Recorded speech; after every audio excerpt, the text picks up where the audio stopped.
from Joel Drucker from tennis.com. Your first Grand Slam quarterfinal as a mother. What makes getting this far different than the 15 times you got that far before Leo was born? I got there 15 times. Or wow, that's I had no, I didn't even know. That's pretty cool. Um, how does it feels different? Is that the question? Or Yes, that was the question. How is this different being a mother than before you had your son? well, I don't know if that's the only way it's different. I feel just that I'm different myself, but the difference between being a mom is that my son understands that I'm in the quarterfinals. Maybe I don't even think that he does. But I don't know if I feel different just because as a mother. You know, I don't identify myself on the tennis court as a mother. I still identify myself as a tennis player, and me being in the quarterfinals is. I didn't get there by being a parent. I got there by being a tennis player. So, but it feels amazing that I can share this moment and hopefully be a good role model to my son that when you have tough moments in your life, you still persevere with your head holding your head high and a smile on your face. It's a great answer. Let's go to Ben from the New York Times to the video board. Ben, you are live. Hi, Ben. Hello, Vika. I wanted to ask actually along a similar line because there's another quarterfinal in your half of the draw that's going to be Serena versus Perankova, which is two mothers. So if you get one more round, you're going to be an all-mom semifinal if you're there. So I wanted to ask about Perankova actually because she took a longer break to come back. She took more than 3 years, basically from when she was off tour, using the new WTA rules that have changed in the last couple of years. And I wanted to know what you thought of that rule change and if you would have done anything differently with your own return to tour had there been a longer break and had the rules been the way they are now. Um, no, I don't think so. I don't think I would change anything for my personal. I'm glad that our women have this protection. I fought. I'm not the only one who fought for that, but one of the players who fought for this rule that we are more protected and feel more comfortable because it's such a life-changing experience that you have, and to find that balance to be able to go out there and ready to play, physically be ready, mentally be ready. I think it's just a better opportunity for players to take that break if they want to, if that's their choice. And I'm pretty proud that we have that protection for players. So I hope that it was beneficial to her, and it seems like it is. So. Why was that so important for you as an issue to be fighting for when you were on the player council? I'm guessing this was. Yeah, I mean, I think it's just the right thing to do. You want to make things better for players, make sport grow. That's always been my intention, and it always will be. I truly believe that making our tour, our sport better after I finish my career is the goal, because we didn't get here.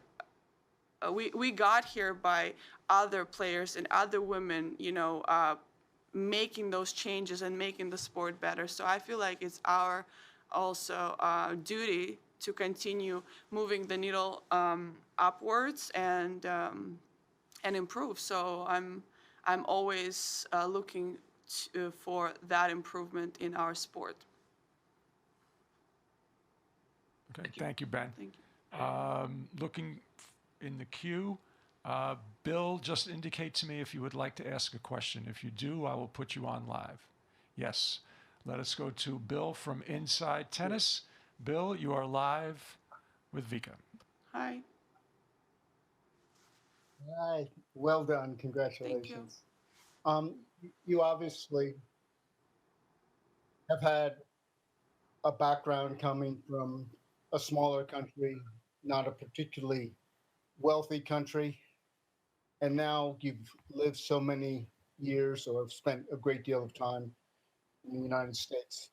Tough question, but if you land up lifting that trophy, what will it mean to you in terms of being from Belarus, and what will it mean to you in terms of being spending so much of your life in America? Uh, I won't even think about it at the moment. Does it mean more or less because I'm from one place and then I'm living in another place? I don't think. I don't think. I've always played for Belarus. I always will play for Belarus, and Right.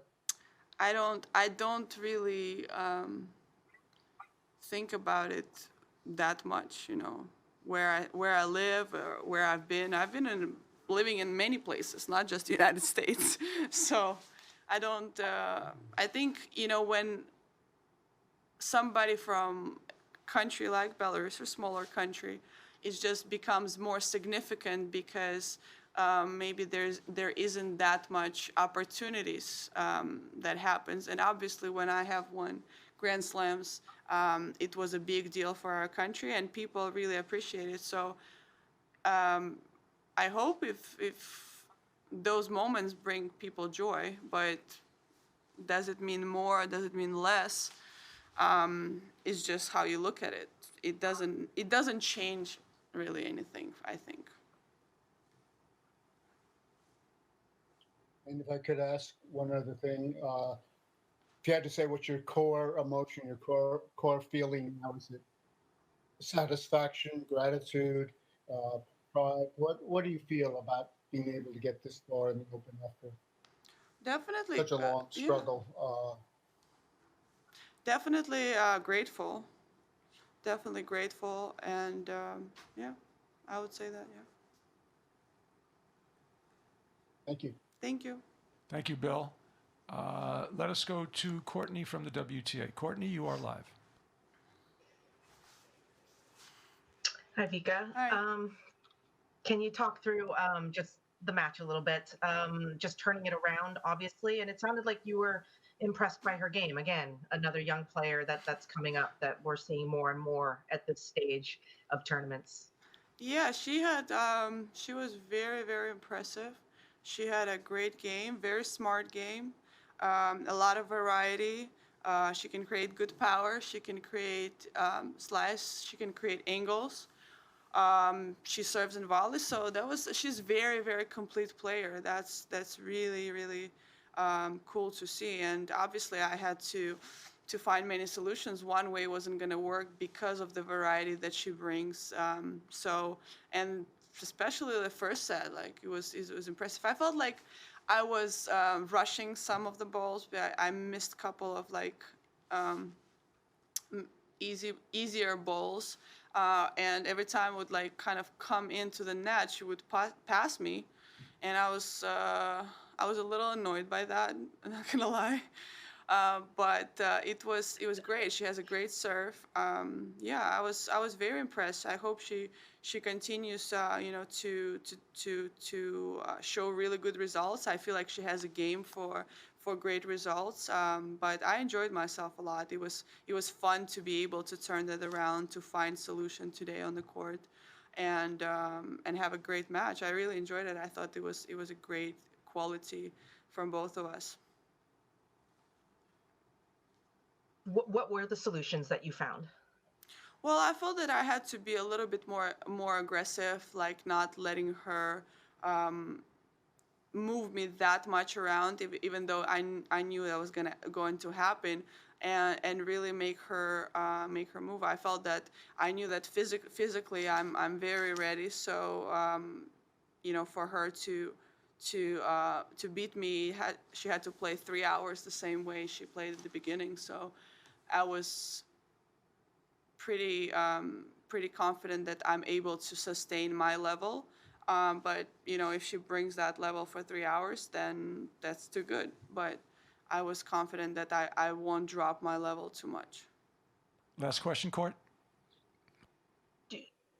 Yeah, just now in the quarterfinal stage of a major, does I think I know the answer to this, but I'm going to ask it anyway. Does anything change? I mean, at this point, there's the stakes start changing. It's business end. The chatter starts getting louder, things like that. But for you, I know you've been through this before, but how do you maintain equilibrium Well, when everything else is happening? I do agree with you that the outside noise, outside expectation, the significance that is brought into the closer it is. But to me, it really doesn't matter. I don't feel that winning a fourth round is more important or more significant than winning the match before or the match before. It's really about being in the moment and enjoying the moment. And it's just on the outside. My experience with me playing in the quarterfinals is really not. It doesn't change. It's just a match. So I don't look at it that way absolutely at all. Of course, you kind of want to win more, and it gets addicting. But I really feel that it's exactly the same. My days are it's not going to change. If I'm winning or I'm losing, it's not going to change how I feel, and that's what I'm honestly most proud of myself. Thank you. Let's go back to Ben. We have 2 questions left. Ben for a follow-up, and then a written question from tennis.com. Ben, for your follow-up. Yeah, Vika, you think you mentioned about coming close to wanting to stop playing tennis or quitting or retiring earlier this year. Mm-hmm. How close did you come to that? What was the moment where you wanted to stop? I mean, I like. What was the moment that I wanted to stop? That was few. That was a lot. What was the closest you came to wanting to stop? Yeah. I mean, in my head, before I had some of the situation that I had to go through, I thought that I'm going to stop, and then, but okay, let me see. I was prepared to start if the consequences of a certain situation were gonna turn out one way. I was ready to stop, but they turned out a different way. And I made a really conscious decision to try one more time to play. So I don't know how close that is, but I was pretty ready to stop. I mean, I didn't touch a racket for about 5 months. So before the pandemic. So that's pretty close to stopping. What got resolved that was able to let you keep playing then?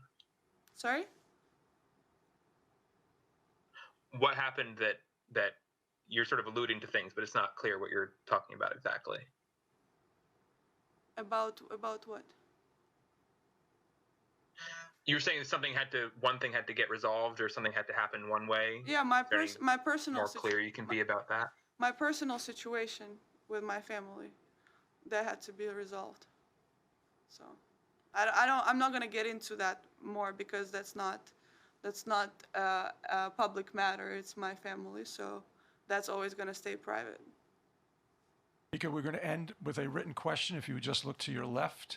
Thank you. Again, on the monitor to your left, from Nina Pantic of tennis.com. Mm-hmm. How weird is it to celebrate a win in this new normal? It's not weird for me at all. I mean, can't really go out and celebrate anywhere, but there'll be time for that, so. Thank you. Thank you, guys. Thank you very much. Have a good night. You too.